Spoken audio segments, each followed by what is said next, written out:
Ya, terima kasih Anda masih bergabung bersama kami di Market Review. Pemirsa, pandemi COVID-19 telah membuat beberapa bisnis UMKM mengalami kebangkrutan dan turut memberikan dampak menurunnya perekonomian di Indonesia. Untuk itu, sejumlah perusahaan saat ini wajib beradaptasi memanfaatkan teknologi informasi, terutama dalam hal pemasaran digital, agar tetap dapat menjalankan bisnisnya.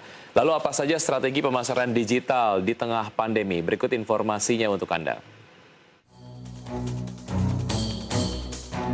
Halo Sobat Review, situasi pandemi COVID-19 telah membuat banyak orang mulai frustasi dalam menjalani hidup mereka. Bahkan beberapa bisnis UMKM harus mengalami kebangkrutan yang sekaligus turut memberikan dampak merosotnya perekonomian di Indonesia. Dari momentum seperti ini, sejumlah perusahaan atau entrepreneur diminta untuk beradaptasi dalam memanfaatkan teknologi informasi, terutama dalam hal pemasaran digital agar dapat memperluas akses pemasaran serta meningkatkan produktivitas di masa pandemi. Salah satunya ialah dengan pemasaran secara digital, di mana saat ini terdapat beberapa strategi digital marketing yang dapat dilakukan oleh para pelaku kegiatan ekonomi. Pertama ialah sosial media marketing, yang merupakan bentuk pemasaran digital dengan berbagai konten di jaringan media sosial untuk mencapai tujuan pasar dan branding. Kedua ialah search engine marketing atau SEM, yang merupakan cara untuk meningkatkan pengunjung website dengan bidding keyword di Google atau Yahoo agar berada di posisi tertinggi. Dan yang terakhir ialah search engine optimization atau SEO, yang merupakan cara untuk mengoptimalkan website dan meningkatkan brand awareness. Jadi bagaimana sobat, tertarik untuk memulai bisnis di masa pandemi? Berbagai sumber, IDX Channel. Ya, untuk membahas tema kita di paruh kedua di Market Review mengenai peran digital marketing dan tumbuh kembang bisnis, sudah terhubung melalui aplikasi Zoom Ketua Umum Asosiasi Digital Marketing Indonesia, Bapak Dian Martin. Selamat pagi, Pak Dian. Selamat pagi, Mas Wiki. Apa kabar? Baik, baik. Baik, sehat selalu ya, Pak Dian. Alhamdulillah. Oke, semoga kita sehat selalu, Pak. Oke, bicara mengenai tema kita hari ini mengenai peran digital marketing dan juga tumbuh kembang bisnis, sebetulnya seberapa penting digital marketing dalam perkembangan bisnis di era sekarang ini, Pak Dian? Dikarenakan bagaimana banyak sekali para bisnis yang masuk ke dalam dunia digital, jadi Mas Wiki ini ada sebuah gaya pendekatan baru di mana dulu ketika tahun 2019 sampai 2019 orang-orang tuh masuk ke digital motivasinya ingin tahu. Tapi sekarang di 2020, 2021 motivasinya adalah ingin hidup. Artinya persaingan makin ketat, Mas. Jadi peran digital marketing sangat penting.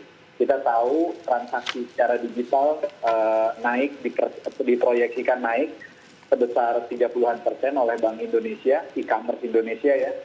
Jadi digital marketing sangat-sangat membantu para UKM. Kita baru saja meneliti transaksi dari 5,8 juta UKM Indonesia di e-commerce.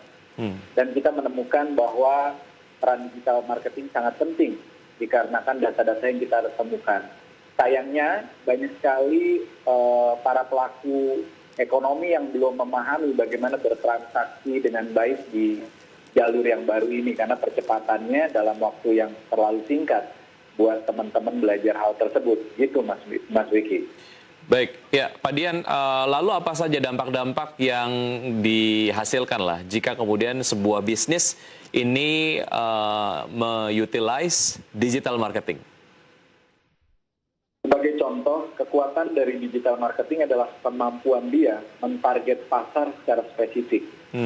Di dalam sejarah marketing, baru pertama kali kita mampu untuk mengetahui isi hati dari calon pembeli kita. Kita mampu menargetkan pasar secara cepat dan tepat. Kenapa? Karena kita bisa membidik pasar di daerah tertentu, usia tertentu, terus kemudian keinginan tertentu, latar belakang tertentu yang cocok dengan produk kita. Di mana tidak terjadi bias dari keinginan mereka. Biasanya kita secara offline melakukan dengan fokus group, interview. Dalam interview terkadang ada bias. Seperti kita tahu, kita tidak pernah bohong ke kolom pencarian Google. Barangkali kita pernah bohong ke orang lain, ke orang terdekat kita, tetapi pada Google kita mengatakan apa isi hati kita. Sebagai gambaran di dunia politik juga tahun 2015 misalnya digunakan di Amerika untuk kampanye politik dengan menggunakan teknik digital marketing yang sama. Nah, kita bisa menggunakan teknik digital marketing ini untuk merubah persepsi. Ada 5 tahapan yang bisa teman-teman lakukan di sana, dari mulai memunculkan proses dreaming dari audiens, kemudian memunculkan rasa ingin mencari atau searching, comparing, buying, dan baru loyalty. Jadi memang impact-nya sangat luar biasa karena bisa cepat dan tepat menjangkau orang-orang yang sesuai dengan produk kita. Baik, Anda tadi menyebutkan bahwa kegiatan digital marketing ini adalah sebuah upaya yang perlu dilakukan lah oleh dunia usaha. Tapi kalau kita kemudian bicara spesifik mengenai bidang-bidang usahanya, yang betul-betul perlu untuk memiliki lini digital marketing ini, bisnis-bisnis yang seperti apa, Pak Dian? Bisnis yang berhubungan dengan manusia. Artinya semuanya jadi, ya? Jadi semuanya. Selama market kita itu adalah manusia yang terkoneksi secara digital, maka kita bisa mempengaruhinya. Saya mau kasih gambaran ya Mas Wiki ya. Orang berpikir ketika bisnisnya besar sekali, misalnya properti, penambangan, mining, ataupun energi terbarukan. Ketika decision maker-nya adalah manusia, maka kita bisa mempengaruhi decision maker itu melalui digital.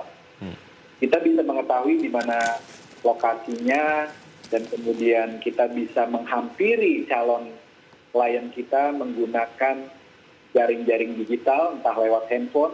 Sebagai gambaran, Indonesia adalah posisi ketiga di dunia, negara paling terkoneksi dengan handphone berdasarkan data tahun 2021. Yang pertama Afrika Tenggara, kedua Eropa, ketiga adalah Asia Tenggara ini, di mana kita berada.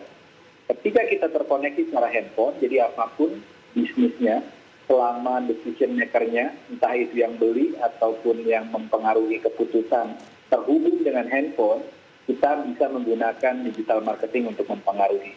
Tentu saja ada perbedaan channel, Mas Wiki. Misal, ketika produk kita murah dan unik, atau memiliki pricing, competitive pricing, kita bisa menggunakan marketplace. Ketika produk kita adalah produk jasa dan juga produk yang cukup mahal, maka kita bisa menggunakan search engine untuk promosi. Ketika kita menginginkan terjadinya branding, maka gunakan sosial media dan YouTube. Jadi jangan secara fokus kita menggunakannya sebagai transaksi channel, karena dia sosial media channel. Nah, terus kemudian untuk makanan, teman-teman bisa menggunakan chatting platform. Itu ada beberapa pembagian besar untuk memudahkan teman-teman yang baru masuk ke dunia digital.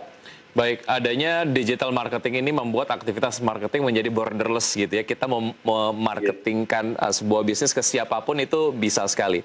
Oke, kegiatan-kegiatan apa saja yang bisa dikategorikan sebagai kegiatan digital marketing? Usaha jeda berikut ini, Pak Dian, kita akan lanjutkan dan berusaha tetap di Market Review saja, kami akan segera kembali.